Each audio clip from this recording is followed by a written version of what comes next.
Halo Sobat Milenial, perkenalkan nama saya Rani Safitri. Kali ini merupakan proyek dari tugas mata kuliah sejarah lisan dan lokal yang mana diampu oleh Ibu Mina Zahara MA. Yuk, mari belajar bersama Rani.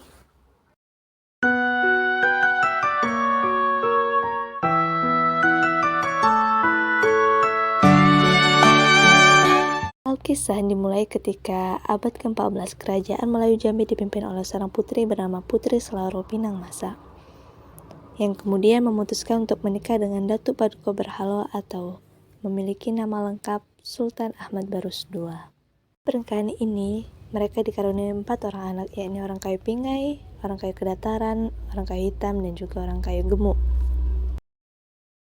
Kemudian tahta kerajaan diserahkan kepada anak pertama, yakni orang kayu Pingai. Pada saat itu kerajaan Jambi berada di bawah vasal kerajaan Mataram, yang membuat kerajaan Jambi harus mengeluarkan upeti kepada kerajaan Mataram. Hal inilah yang kemudian tidak disukai oleh orang kayu Hitam, dan ia pun memilih untuk menghentikan pengiriman upeti kepada Raja Mataram. Dengan hal tersebut, Raja Mataram pun menjadi murka. Ia pun berencana untuk membunuh siapapun yang menghalangi pengiriman upeti kepada kerajaan Mataram. Sang raja mengetahui bahwa yang menghentikan pengiriman upeti adalah orang kayu Hitam. Ia pun memanggil ahli nujum kerajaan.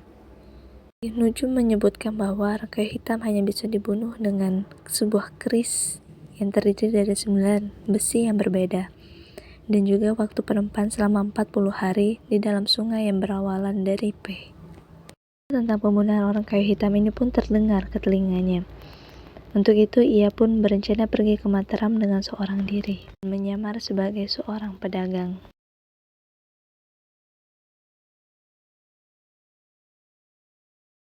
Di Mataram ia pun menemui empu yang tengah menempah kerisnya.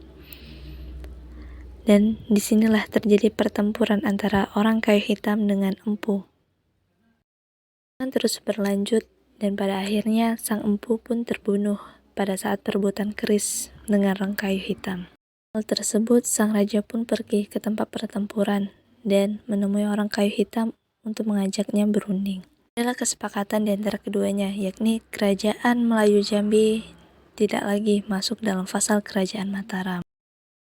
Pada saat penobatan, keris itu pun dipakai untuk menggonjai rambutnya. Raja telah menawarkan kekuasaan bagi orang kayu Hitam di Mataram, akan tapi orang kayu Hitam memilih untuk kembali ke kerajaan Jambi.